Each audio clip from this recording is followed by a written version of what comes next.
Join বন্ধুরা।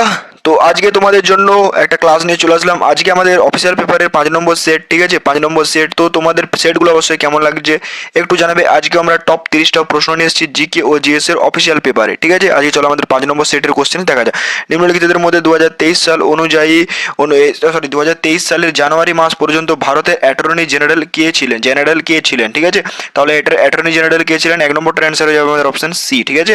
তাহলে কি বলেছিল যে নিম্নলিখিতদের মধ্যে 2023 সালের জানুয়ারি মাস পর্যন্ত ভারতের অ্যাটর্নি জেনারেল কে ছিলেন, ঠিক আছে? চলো এবার দেখো পরবর্তী কোশ্চেন আছে 2022 সালের নভেম্বরে জম্মু ও কাশ্মীরের কাটরায় অনুষ্ঠিত জাতীয় ই গভর্নেন্স সম্মেলনের উদ্বোধন কে করেছিলেন? তাহলে উদ্বোধন কে করেছিলেন বলো?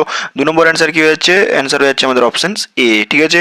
চলো এরপর দেখো পরবর্তী কোশ্চেন্সে যাওয়া যাক। এরপর দেখো আমাদের যেটা আছে সেটা হচ্ছে নিম্নলিখিতদের মধ্যে কে ভারতের বিমান বাহিনীর প্রধান হবেন, মানে বা হবেন না, অ্যাকচুয়াল যেটা হচ্ছে কে আছে, যেটা হচ্ছে 2026 অনুযায়ী, ঠিক আছে?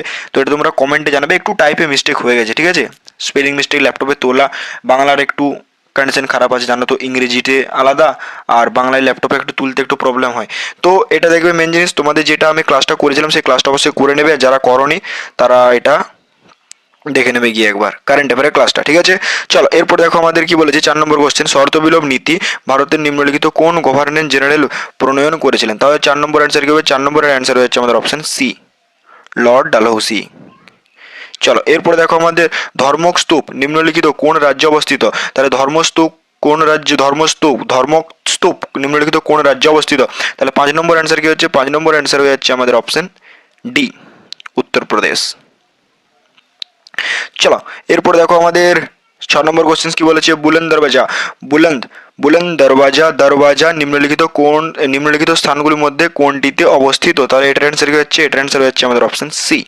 চলো পরবর্তীতে যা যাক। এরপর দেখো 7 নম্বর কোশ্চেন, নিচের কোনটি গঙ্গার উপনদী নয়? তাহলে নিচের কোনটি গঙ্গার উপনদী নয়? 7 নম্বরের অ্যান্সার কি হচ্ছে? 7 নম্বরের অ্যান্সার হচ্ছে আমাদের অপশন বি।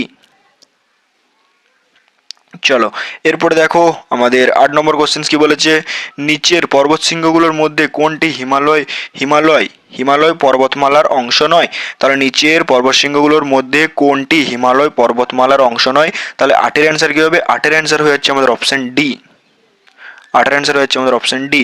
চলো এরপরে দেখো আমাদের 9 নম্বর কোশ্চেন কি বলেছে, 2011 সালে ভারতের জনগণনা অনুসারে নিম্নলিখিত কেন্দ্রশাসিত অঞ্চলগুলির মধ্যে কোনটি সাক্ষরতা হার সর্বাধিক? তাহলে এটার অ্যান্সার কি হবে? 9 নম্বরটার অ্যান্সার কি হচ্ছে? 9 নম্বরটার অ্যান্সার হচ্ছে আমাদের অপশন বি।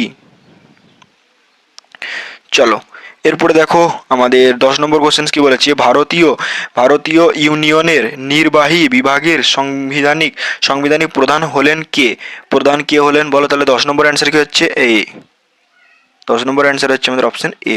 চলো এরপর দেখো 11 নম্বর কোশ্চেন কি বলেছে, আমাদের মমতা বন্দ্যোপাধ্যায়ের নেতৃত্বে রাজনৈতিক দলটির নাম কি? এটার অ্যান্সার কি হচ্ছে? এটার অ্যান্সার হচ্ছে আমাদের অপশন বি, আর প্রধানমন্ত্রী আমাদের বিজেপি পার্টির, ঠিক আছে? বিজেপি। চলো এরপরে দেখো আমাদের 12 নম্বর কোশ্চেন কি বলেছে, 11 নম্বর ছিল না? এবার দেখো আমাদের 12 নম্বর কোশ্চেন কি বলেছে, মার্চ 2023 এর তথ্য অনুযায়ী ত্রিপুরার মুখ্যমন্ত্রী কে? মার্চ 2023 এর তথ্য অনুযায়ী ত্রিপুরার মুখ্যমন্ত্রী কে? 12 নম্বর কোশ্চেন কি বলেছে? 12 নম্বর কোশ্চেন এর অ্যান্সার কি হচ্ছে? Option D.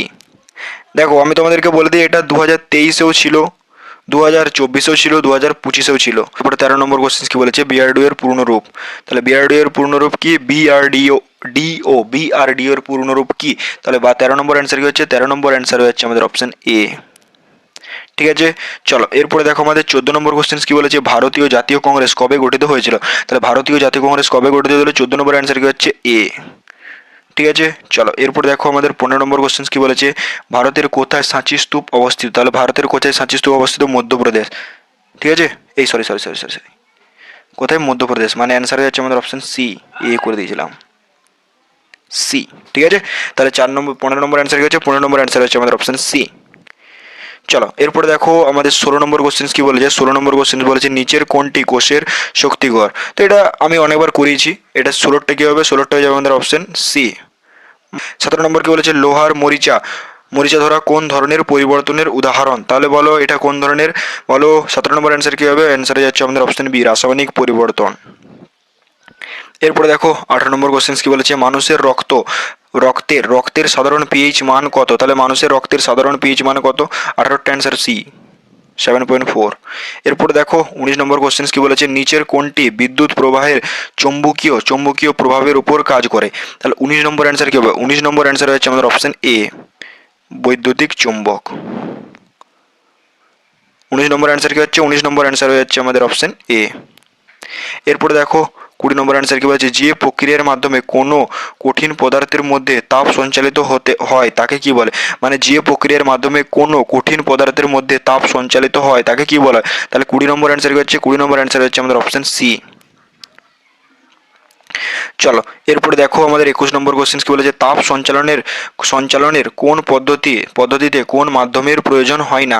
তাপ সঞ্চালনের কোন পদ্ধতিতে কোনো মাধ্যমের প্রয়োজন হয় না? তাহলে 21 নম্বর অ্যান্সার কি হবে? 21 নম্বর অ্যান্সার কি হবে? 21 নম্বর অ্যান্সার হচ্ছে আমাদের অপশন ডি। চলো এরপর দেখো 22 নম্বর, ক্ষারের স্বাদ কেমন? তাহলে বলো 22 নম্বর অ্যান্সার কি হচ্ছে? 22 নম্বর অ্যান্সার হচ্ছে আমাদের অপশন সি। চলো এরপরে দেখো আমাদের অ্যাসিড নীল লিটমাস কি পেপারকে কোন রঙে পরিবর্তন করে? এটা তো লাল, 100% বলে দিতে পারবে কারণ এগুলো অলরেডি করানো হয়ে গেছে। চলো এরপরে দেখো আমাদের 23 হলো। এরপরে দেখো আমাদের পরবর্তী কি বলেছে, 24 নম্বর কোশ্চেন, নিচের কোনটি একটি দহ পদার্থ? তাহলে নিচের কোনটি একটি দহ পদার্থ? 24-এর অ্যান্সার হচ্ছে আমাদের অপশন বি। চলো এরপরে দেখো 25 নম্বর কোশ্চেন কি বলেছে, অ্যাসিড এবং ক্ষারের মধ্যে বিক্রিয়ার নিচের কোনটি উৎপন্ন হয় না? তাহলে 25 নম্বর অ্যান্সার কি হবে? 25 নম্বর অ্যান্সার হচ্ছে আমাদের অপশন ডি। চলো এরপরে দেখো আমাদের 26 নম্বর কোশ্চেন কি বলেছে, 26 নম্বর কি বলেছে দেখো, নিচের কোনটি উদ্ভিদের একটি প্রজনন অঙ্গ? তাহলে নিচের কোনটি উদ্ভিদের একটি প্রজনন অঙ্গ বলো? 26 নম্বর অ্যান্সার কি হচ্ছে? 26 নম্বর অ্যান্সার হচ্ছে আমাদের অপশন ডি। ঠিক আছে, 26 নম্বর অ্যান্সার হচ্ছে আমাদের অপশন ডি। চলো এরপরে দেখো আমাদের কি বলেছে, উপরে দেখো 27 নম্বর অ্যান্সার কি বলেছে, নিচের কোনটি স্বভোজী নিচের কোনটি স্বভোজী নয়? ঠিক আছে, স্বভোজী নয়, তাহলে নিচের কোনটি স্বভোজী নয়? তাহলে বলতে পারবে 27 নম্বর অ্যান্সার কি হচ্ছে? 27 নম্বর অ্যান্সার হচ্ছে আমাদের অপশন বি। এরপর দেখো 28 নম্বর কোশ্চেন, উদ্ভিদ বায়ু থেকে কার্বন ডাই অক্সাইড গ্রহণ করে কোন অংশের মাধ্যমে? উদ্ভিদ বায়ু থেকে কার্বন ডাই অক্সাইড গ্রহণ করে কোন অংশের মাধ্যমে? তাহলে বলো 28 নম্বর অ্যান্সার কি হচ্ছে? 28 নম্বর অ্যান্সার হচ্ছে আমাদের অপশন সি, পাতা। ঠিক আছে,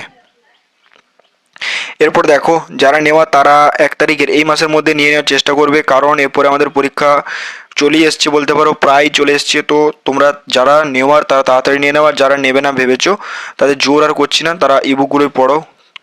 এরপর দেখো 29 নম্বর কোশ্চেন কি বলেছে, মানুষের ক্ষেত্রে নিচের কোনটি পুরুষ গ্যামেট? তাহলে এটা তো শুক্রাণু, এটা এ হয়ে যাবে।